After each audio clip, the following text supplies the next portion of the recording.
Natali Morris is a CNBC technology contributor. Natali, happy holidays. Happy Good to holidays. see you. Any major secrets to finding rock-bottom prices on technology? Well, you want to be quick, but you don't want to be rash. You want to do your homework first. So go to the review sites like Consumer Reports or CNET and make sure that you know what are the comparable technologies to the things that you want. So if you know you want a laptop, have a few in mind that would be acceptable, because you don't want to get something that's cheap and then find out it's cheap. Exactly right.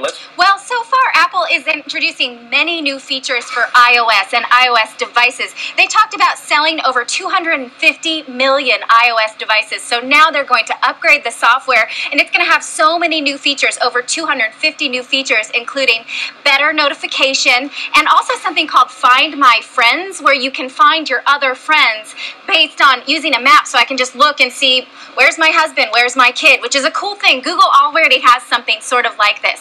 So I think people are really going to like this. And then, of course, we're waiting for the official announcement about the next iPhone, which we think will be called iPhone 4S. Today, CNBC's Natali Morris joins us live from outside the big unveil at Lincoln Center in Manhattan with a quick preview. Morning. Good morning. That's right. It's the Samsung Galaxy Note 10.1. This is Samsung's new tablet, and it's in the Galaxy lineup where they already have a smartphone. And some things of note about this lineup is that this one has a stylus. It's called the S Pen. It's got a sort of an eraser on the back end so you can erase things. So you can imagine that this would be useful for not only the artists, but also people in industry, say doctors or lawyers who need to just jot things down quickly and then have those notes later. So we know that Samsung is already eating into Apple's market share when it comes to smartphones. That's exactly what they want to do when it comes to tablets. They also need to make it clear that this is their own thing. They're not copying Apple's tablet. They believe that this is really a useful tablet. They showed it off already in the winter of this year in Barcelona in February, and since then it's coming out and they're saying it's more powerful than ever before. Again, it's a 10-inch tablet. We don't have pricing yet. We know there have been pre-orders already overseas. We're waiting for pricing. We think it'll probably be more competitive with the iPad than with the Kindle Fire, so more on the higher end of the tablet pricing. Also, I'm interested in how much a replacement stylus would cost, because at the rate in which I lose pens, I probably will need to buy a few of those as well. Same here, Natali. Thanks for that. Natali Morris. Apple takes a backseat to no one. What's going on? Oh, that's for sure. You know, it's kind of an ugly, rainy day out here in New York City, but the people in line behind me, they could care less.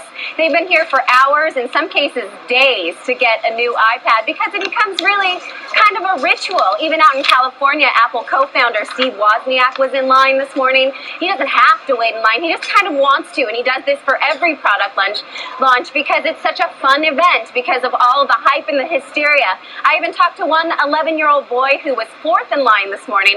He got here at 6:30 a.m. and he used all of the money he had saved up from Hanukkah. Mobility, which is September 17th in London.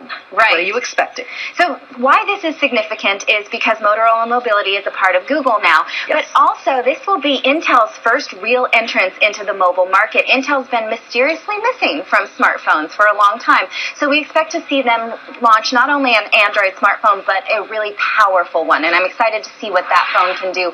We don't, unfortunately, know when it will come to the U.S. Very quickly, the Samsung Galaxy, the event happened this week certainly, but so did the whole Apple-Samsung patent dispute. Right. What are the implications for Samsung with this launch? Well, we're going to have to wait, because, again, they are going to countersue. But what Apple hopes to happen is that they pull those products off the market. What Samsung hopes to happen is that they don't. You still can get them, and people still are excited about the Galaxy Note. It's a very beautiful line of smartphones. So, we'll wait to see if those phones become, I don't know, maybe they'll become contraband, or who knows? Who knows? We'll see. And we'll have you back to talk about that. We will. Thanks, Natali. Good to